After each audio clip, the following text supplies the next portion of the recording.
In this video, we're going to be talking about how to fix your PayPal payment declined error. So let's get straight into the video. The first thing you want to do is log into your PayPal account and make sure that your account is not limited or restricted.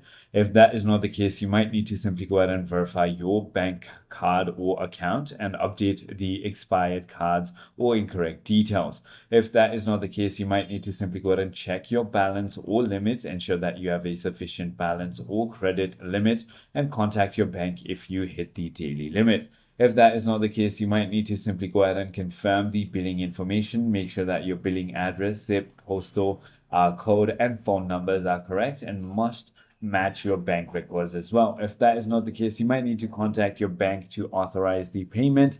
Check the currency mismatch. So make sure that the currency in PayPal matches the merchant's currency as well. And if nothing works, simply try restarting your router, or you could also try contacting PayPal support, which is paypal.com